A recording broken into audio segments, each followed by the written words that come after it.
Kita lanjutkan dengan jenis-jenis tulang.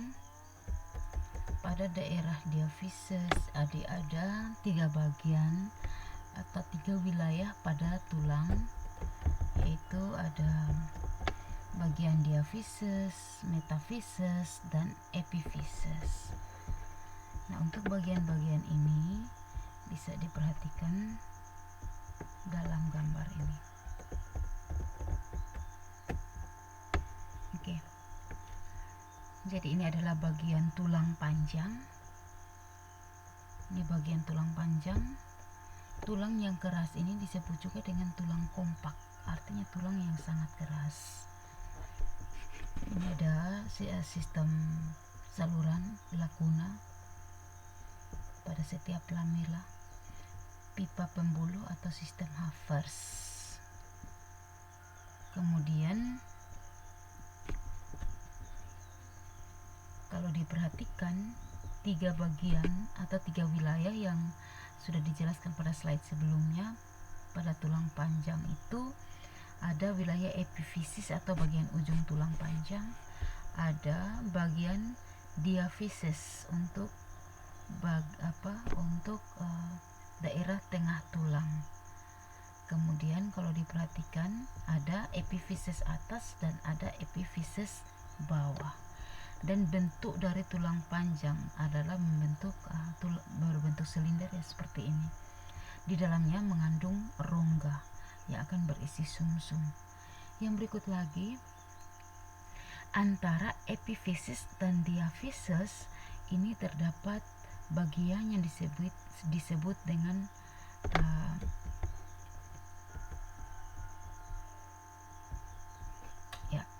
pada bagian di antara daerah epiphysis dan diaphysis ini disebut dengan metaphysis. Metaphysis atau metaphysis ini dia merupakan bagian pada tulang panjang yang mengandung tulang rawan, Jadi tidak semua bagian pada tulang keras itu hanya tersusun oleh tulang keras, tapi ada bagian tulang rawan di sini, di antara epiphysis dan diaphysis di sini. Oke, yang berikut lagi,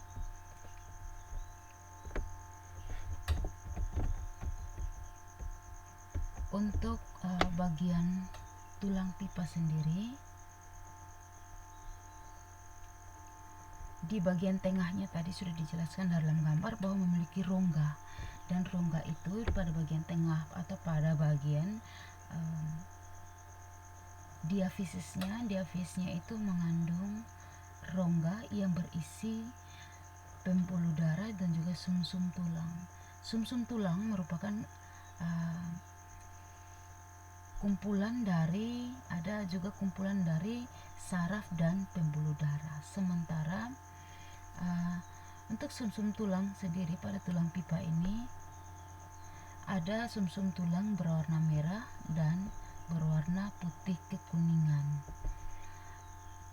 Kalau sumsum tulang merah ini dia sebagai tempat untuk pembentukan sel-sel darah merah, sementara yang berwarna kuning dia untuk membentuk sel-sel lemak. Nah, makanya kalau kita mengkonsumsi sumsum yang ada pada tulang panjang, misalkan tulang paha pada daging hewan yang kita makan, misalkan sapi ataupun kambing, di situ kita bisa, kalau pada rongga itu kita dapat bisa mendapatkan sumsum yang rasa yang gurih.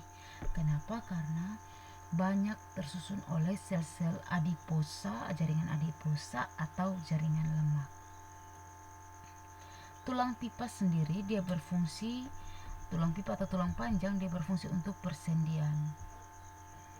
Jadi di setiap bagian ujung dari tulang pipa ini terdapat sendi. Jadi untuk tulang panjang sendiri itu dia terdapat pada tulang paha, tulang betis, dan juga tulang lengan atau tulang hasta. Oke, yang berikut lagi ada jenis tulang berikut, yaitu tulang pendek. Nah, untuk jenis tulang pendek ini dia merupakan tulang-tulang yang lebih kecil dan tidak ada perbedaan nyata antara ukuran panjang antara satu tulang dengan tulang yang lain, baik panjang dan lebarnya itu tidak ada ukuran dengan tidak bisa dibedakan dengan nyata. Nah, bentuk tulang pendek ini seperti kubus, berbentuk seperti paku atau berbentuk bulat. Nah, bisa kita temukan tulang-tulang pendek ini pada tulang telapak tangan dan tulang telapak kaki kita. Itu contoh dari tulang-tulang pendek. Dan tulang pendek ini juga dia tidak dapat bergerak bebas. Dia tidak dapat bergerak bebas. Siapa yang bisa menggerakkan tulang telapaknya, baik itu telapak tangan maupun telapak kaki. Jadi itu merupakan bagian tulang yang tidak mudah untuk digerakkan atau dia tidak bisa bergerak bebas. Yang ketiga yaitu tulang pipih. Jadi pengelompokan tulang yang pertama itu tulang pipa atau tulang panjang, kemudian tulang pendek, yang ketiga tulang pipih. Tulang pipih dia merupakan tulang yang berbentuk lempeng-lempeng pipih yang melebar.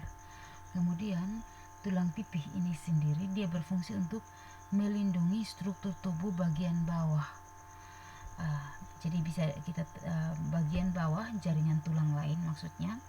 Jadi ini bisa kita jumpai untuk tulang pipih itu ada pada tulang tempurung kepala, ada pada tulang pipi kita, ada pada tulang pinggul, dan pada tulang belikat.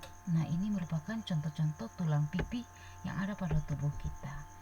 Yang berikut lagi ada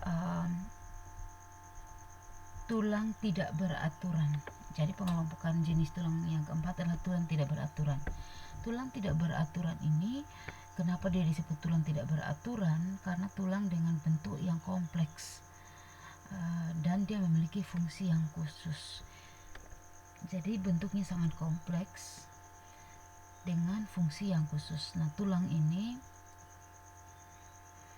bisa kita temukan pada tulang rahang, tulang yang menyusun bagian tengkorak, dan juga tulang-tulang yang menyusun ruas tulang belakang.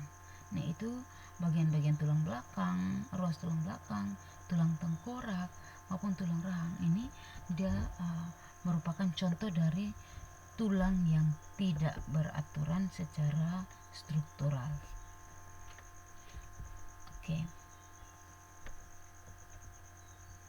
Yang berikut kita akan lanjutkan dengan pengelompokan tulang berdasarkan jaringan penyusun itu pada slide berikut.